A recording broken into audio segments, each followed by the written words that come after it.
Bienvenidos a Divergente. El día de hoy les voy a hablar del libro 1984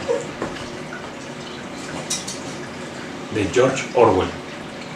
Orwell nos hace un relato futurista de lo que para él en 1948 veía el mundo bajo un régimen totalitario.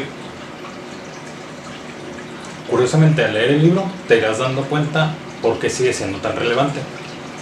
Aunque él exagerando un poco desde la tecnología y el cómo mantenían sumisa a la población, bueno, hoy en día podemos ver cómo el cuento no está tan lejos de la realidad. El proletariado es el 85% de la población, pero está siendo controlado por la policía del pensamiento.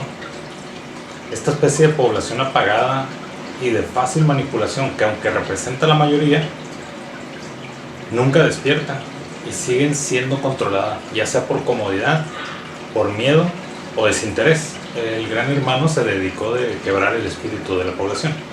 El que controla el pasado, controla el futuro. El que controla el presente, controla el pasado. Es esta frase que continuamente está mientras estás leyendo el libro. Su manera de trabajar la psique colectiva en este sistema totalitario que nos plantea no está para nada alejado de nuestra realidad, en mi opinión. En la novela habla del totalitarismo, pero existe, a mi parecer, esta camuflada versión del totalitarismo en nuestra era, donde ya no es necesario que te impongan el tener una cámara y micrófono en tu casa. Hoy en día hasta lo compras en Amazon. Tenemos celulares, laptops, tablets, e infinidad de aparatos inteligentes que le damos acceso total a estas empresas. Y no hay privacidad. Los 2 minutos de odio que se refiere en la novela es esta especie de válvula de escape donde la población desahoga su sentir contra un personaje o un movimiento que el gran hermano quiere que te desahogues, ya sea Euroasia o contra Goldstein y la Hermandad, que es esta organización en contra del régimen.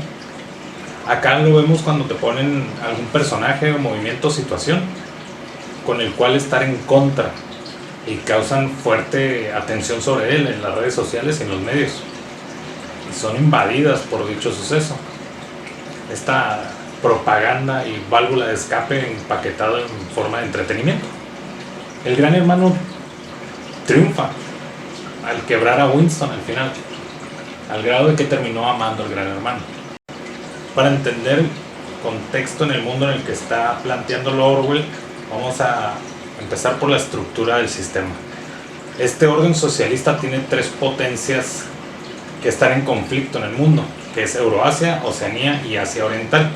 Oceanía, que es donde se encuentra nuestro personaje, la sociedad está dividida en tres jerarquías: el partido interior, el partido exterior y el proletariado, que es la mayoría de la población.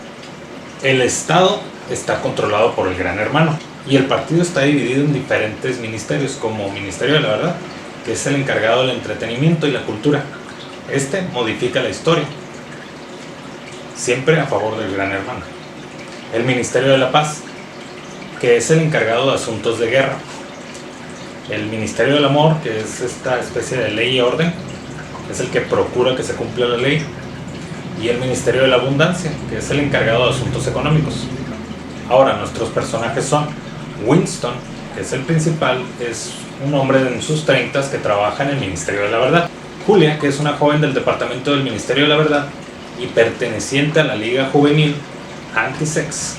El señor Charrington, que es el dueño de una tienda de antigüedades. O'Brien, que es el encargado de encontrar criminales de pensamiento. Y Emmanuel Goldstein, este rebelde líder de la organización de la Hermandad, que son enemigos del sistema.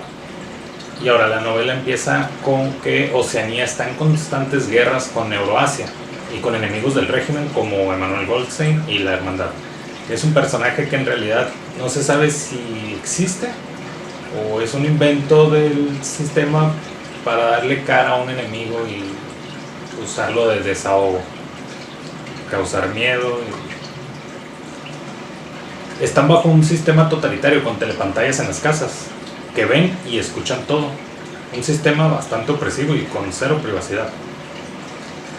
La idea de haberse creado el gran hermano era para mantener a la sociedad bajo control y a la gente tan ocupada que no tengan tiempo para pensar. Constantemente cambian la historia, de hecho día con día cambian la historia, minuto a minuto, siempre a favor del Gran Hermano y del partido, y mantienen a los medios de comunicación bajo su ojo. Este régimen en el que vive nuestro personaje Winston es tan opresivo donde si contradices su ideal, te evapora, te elimina y borra tu historia. Dejas de existir, de hecho nunca exististe. No eres dueño ni de tus propios pensamientos, ni siquiera de tus propios gestos, ya que por todos lados existen estas cámaras de vigilancia y la policía del pensamiento que puede escuchar e interferir tu teléfono.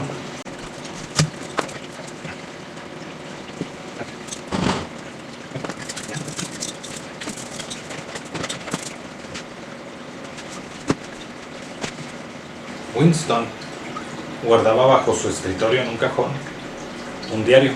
En el diario él se desahogaba sus pensamientos, que normalmente eran en contra del Gran Hermano y del partido.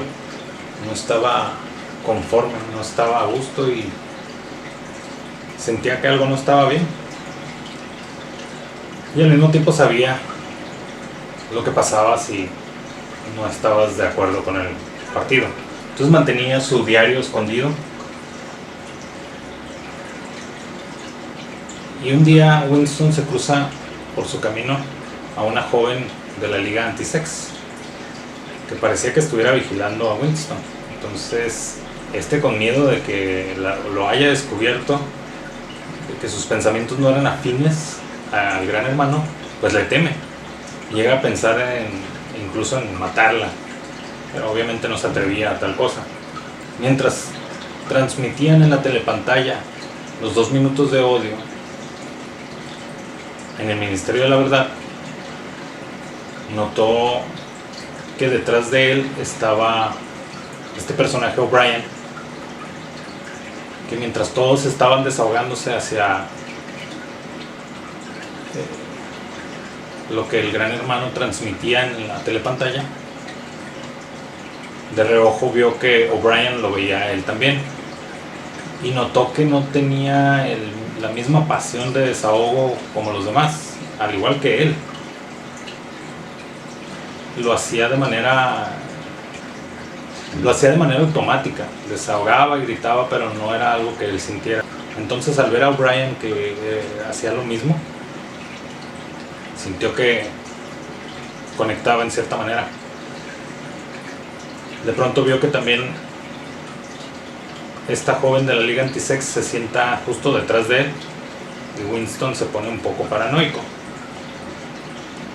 Y así transcurrieron los días hasta que un día la joven tropieza frente a él y él por instinto se acerca para ayudarle y ella le esconde en su mano un papel. Discretamente Winston lo guarda para que las cámaras no lo vean. No es que estuviera prohibido, pero sí podría levantar sospechas. Entonces, cuando encontró un lugar y momento adecuado para revisar el papel, lo único que vio que decía era un "te quiero", algo totalmente fuera de lo que Winston pensó que diría. La siguiente vez que se encontraron, ella le propuso seguir un camino que daba a un lugar donde podrían estar o verse en las afueras. Winston acepta. Mientras se disponía a encontrar el lugar, Winston no sabía qué pensar. Tal vez era una trampa, tal vez lo delataría. Al fin llega y la ve entre los arbustos. Julia, con su manera tan libre de hablar, a ella no le importaba ni estar a favor ni estar en contra del partido del Gran Hermano. Simplemente quería estar con él. Julia y Winston pasan en ese lugar la tarde para luego coordinarse y poder verse más seguido. Julia era más experimentada, ya que formaba parte del partido y la Liga Antisex, por lo tanto conocía de muchos lugares como ese, en donde no había micrófonos ni cámaras y podían ser libres y amarse. Y así pasaron varios encuentros, cada que se podía y sus horarios y labores lo permitían, escondiéndose del Gran Hermano y miembros del partido. Cuando se hallaban entre multitudes, aprovechaban para encontrarse y ponerse de acuerdo qué día, hora y lugar. Winston, en un paseo que se aventuró a tener en los lugares de la prole, y para evitar ser descubierto desviándose de su caminata rutinaria hacia su casa, se encontró con una tienda. Decidió entrar solo para ver y que la policía no pensara que qué estaba haciendo en esos rumbos. No era prohibido, pero sí levantaba sospechas. Y al entrar a la tienda se encontró con un viejo de nombre Charrington, que vendía cosas antiguas e inútiles, pero que llamaron la atención de Winston, por lo que aquellos viejos artefactos pudieran simbolizar. A diferencia de Julia, que Julia era más joven, Winston tenía ciertos recuerdos de cuando él era niño, y estas antigüedades le recordaban cómo era el mundo antes del Gran Hermano. Y ya que la historia continuamente era modificada y de hecho él pertenecía a ese departamento el cual recibía la información y la modificaba según el partido lo requiriera, aquellos artefactos del viejo Charrington lo asombraron. Tomó un pequeño pedazo de cristal, el cual el viejo le comentó que se trataba de un coral. Observó un cuadro donde aparecía un edificio que él reconoció, y el viejo le contó que se trataba de una iglesia la cual ya no existía. Winston sale del lugar, pero con la intención de regresar. Y así fue. En cuanto encontró el momento, regresó a la tienda del viejo Charrington y observó que en el segundo piso existía un cuarto con cuadros viejos pero hermosos. Y lo más increíble es que no había una telepantalla en ese cuarto, por lo que pensó en rentarle el lugar al señor Charrington y decirle a Julia para poder encontrarse ahí, ya que sería más cómodo y sería como un pequeño lugar libre de todo aquello. Sin ningún problema, el viejo Charrington lo rentó el lugar, solo advirtiendo que aquella cama seguramente tenía bichos. Y así pasaron varios días y Winston y Julia compartían tiempo en aquel cuarto, alejados del Gran Hermano y de ese mundo opresor. Era su pequeño mundo libre. Winston le comentó a Julia acerca de lo que presentía de O'Brien y que si creía adecuado intentar tener un acercamiento con él. Winston ya no se sentía solo en ese sentimiento en contra del Gran Hermano y el partido. Tal vez O'Brien sabía más acerca del rumor de la organización de la hermandad. Meditó mucho para encarar a O'Brien, cuando de pronto un día se encuentra con él en el edificio, en el departamento, en el Ministerio de la Verdad. O'Brien le pide que vaya a su casa para revisar un diccionario de la neolengua. Y Winston entendió que se refería a encontrarse con algún otro propósito.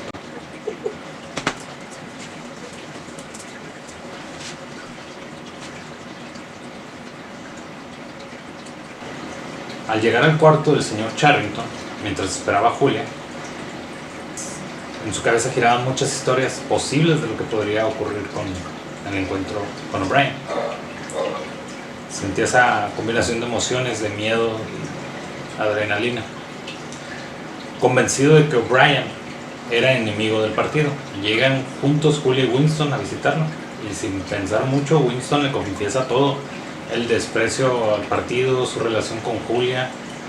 Pero sorprendentemente O'Brien también le confiesa de la existencia de la hermandad y del líder Goldstein, así como el criado de O'Brien, el cual también era enemigo del partido. Les hace una serie de preguntas para saber hasta dónde estarían dispuestos a llegar por la hermandad. Les haría llegar un manuscrito de Goldstein que tenían que leer. Pasaron varios días y Winston se dispuso a leer el manuscrito. Julia en realidad no le interesaba tanto, por lo que Winston, mientras lo leía, Julia decide dormir y le dice que se lo lea en voz alta.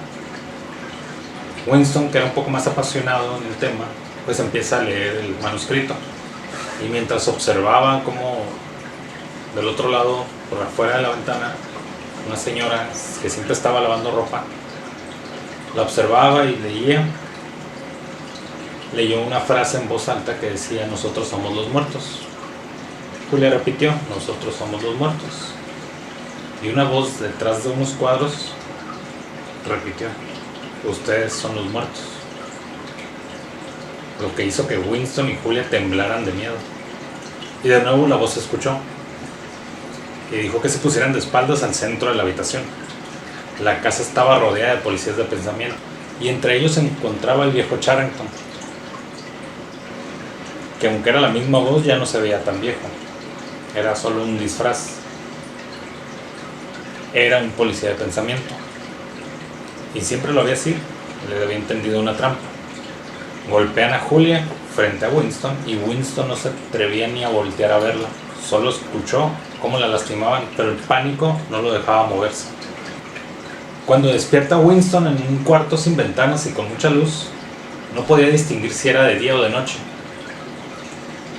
En las 4 paredes a su alrededor estaban telepantallas observándolo. De pronto escuchó las botas llegar y empezaron a torturarlo. Lo torturaron durante días, durante semanas y meses quizás. No pararon de lastimarlo físicamente, haciéndolo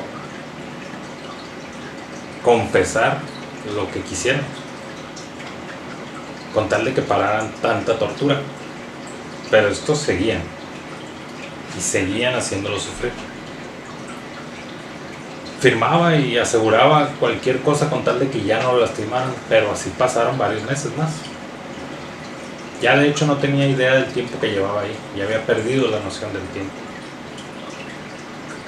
De pronto entró a la habitación O'Brien y Winston, confundido, le pregunta que si lo habían agarrado también.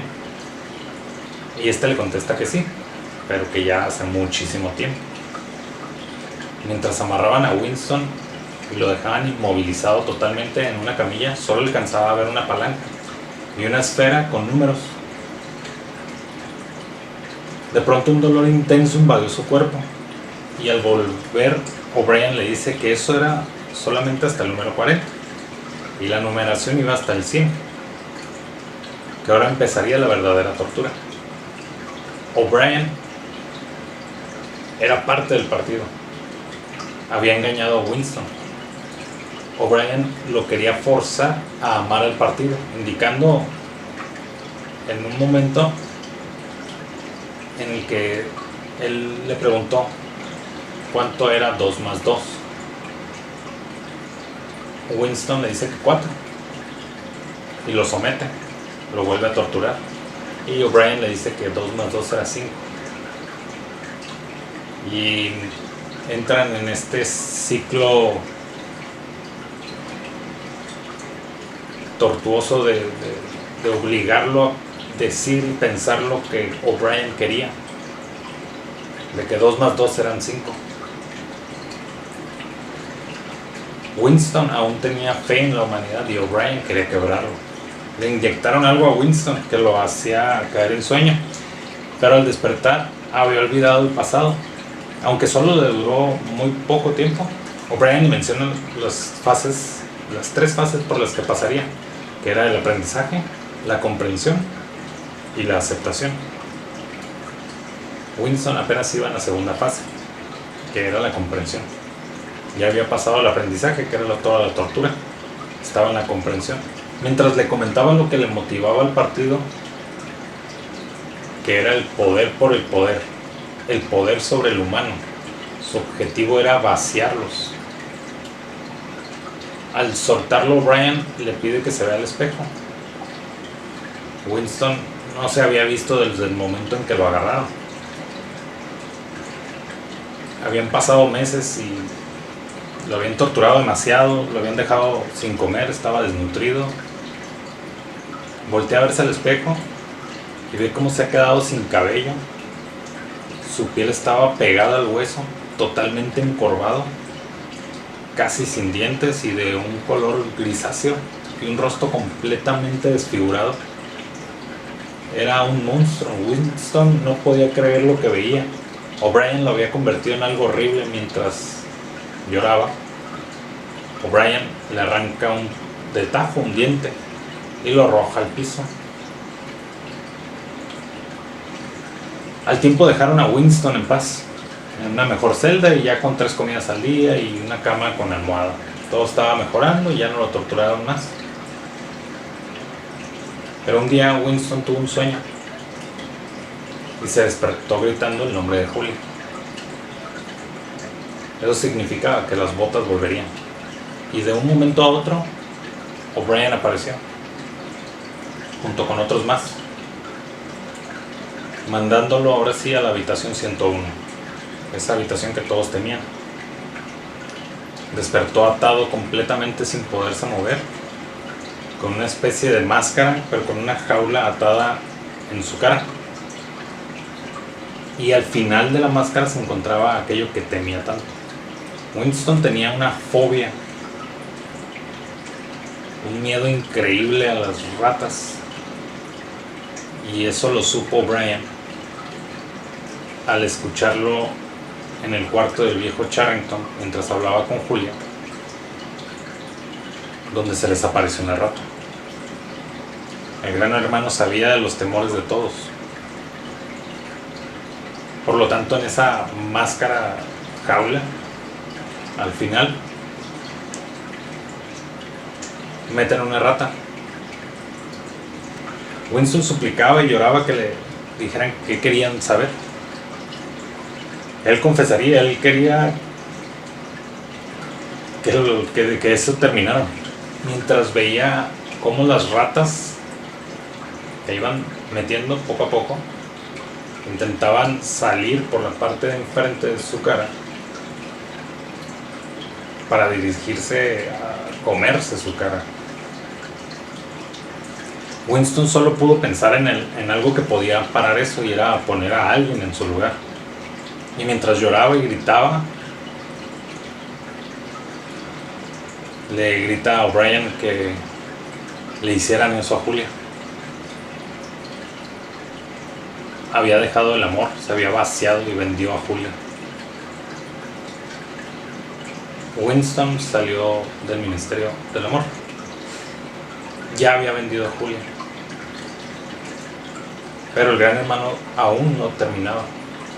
Faltaba la última fase, la aceptación.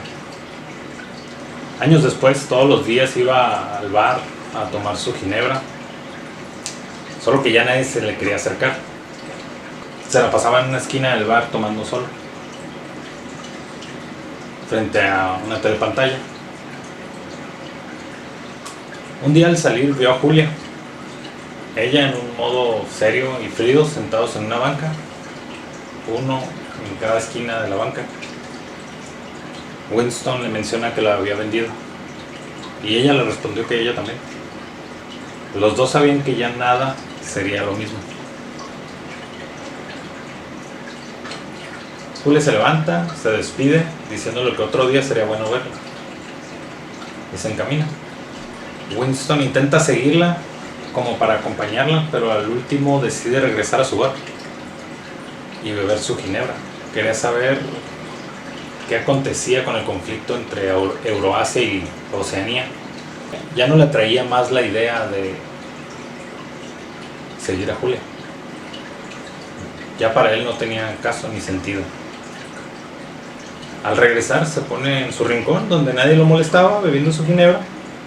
Se escuchó por la telepantalla del conflicto con Euroasia y suena la música de victoria. Oceanía había triunfado. Winston se alegra del triunfo. Sale del bar y de camino a su departamento. Escuchó el disparo que por fin lo liberaría. Le perforó la cabeza, pero él estaba feliz, ya nada importaba. Él amaba al gran hermano. Era la aceptación. Es un libro increíble, se los recomiendo. Espero que les haya gustado mi resumen, review, opinión o lo que sea. Pero más que nada la idea es causar el interés para que lo lean. Si ya lo leyeron, coméntenme ahí si me di a entender, si entendí bien y qué libro les gustaría. Es como volverlo a leer y y me dejó otra vez pensando. Te lo recomiendo. 1984. Orwell. Creo que hay una película.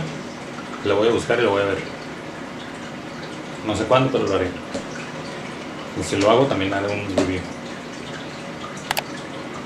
Opinión. Conclusión. Lo que sea. Suscríbanse.